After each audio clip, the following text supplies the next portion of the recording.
হেঁসল বেড়ায় অবৈধ মদের বিরুদ্ধে রাস্তায় নামল মহিলারা। পুরুলিয়ার কোটশিলা থানার হেঁসেল বেড়া গ্রামে অবৈধ মদ বিক্রি ও জুয়া খেলার বিরুদ্ধে সরব হলেন গ্রামের মহিলারা। গ্রামের 13টি মহিলা সমিতি একজোট হয়ে মিছিল ও টহলদারি শুরু করেছেন। তাদের অভিযোগ, কয়েকজন ব্যক্তি অবৈধভাবে মদ বিক্রি করছে, যার ফলে গ্রামের পুরুষেরা আসক্ত হয়ে পড়ছেন এবং পারিবারিক অশান্তি বাড়ছে।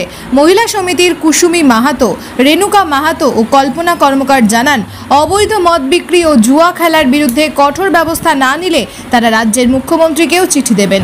নিয়ম ভঙ্গ করলে 50,000 টাকার জরিমানার সিদ্ধান্ত নেওয়া হয়েছে। মহিলাদের এই উদ্যোগকে সাধুবাদ জানিয়েছেন অনেকেই। তবে প্রশ্ন থেকে যাচ্ছে, তাদের এই সাহসী পদক্ষেপে আদৌ কি থামবে অবৈধ মদ ব্যবসা?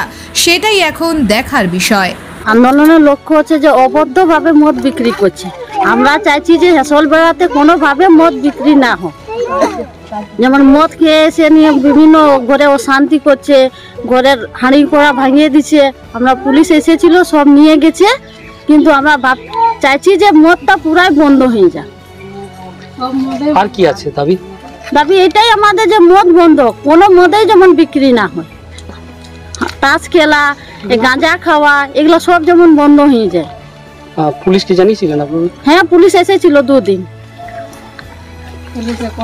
আপনারা জরিমানার কথা বলেছেন? হ্যাঁ, জরিমানার কথা বলেছি। না যদি কথা শুনে তাহলে আমাদেরকে 50,000 করে জরিমানা লাগবে যারা মদ বিক্রি করবে। আচ্ছা, আপনারা মহিলারা কারা, মানে গ্রুপের মহিলা? হ্যাঁ, আমরা সবাই গ্রুপের মহিলা। কতগুলো গ্রুপ আছে আপনাদের এখানে? 13টা গ্রুপ আছে। 13টা দল মিলে আমরা আন্দোলনে নেমেছি। আর মদ আছে কাঁড়িয়া থেকে তো বললি। আচ্ছা, যদি এরপরও যদি বন্ধ না হয় তাহলে আপনারা কি করবেন? আমরা বন্ধ যদি না হয় তাহলে আমরা বিডিওর কাছে যাব, এসপি কে জানাবো, তাও আমরা যেমন হেঁসল বেড়াতে মদ বন্ধ হোক। প্রয়োজন যদি হয় তাহলে আমরা মুখ্যমন্ত্রীকে চিঠি জানাবো, তাও যেমন হেঁসল বেড়াতে মদ বন্ধ হোক।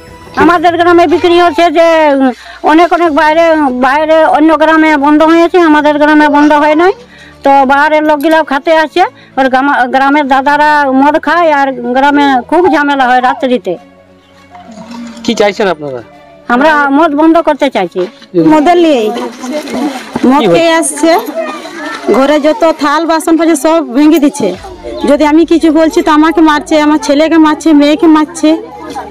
তো এটার জন্য মদ যদি বন্ধ হয় তাহলে মানুষ বাঁচবে, আর যদি মদ বন্ধ না হয় মানুষ মরে যাবে। কি চাইছেন আপনারা? আমি বন্ধ চাইছি।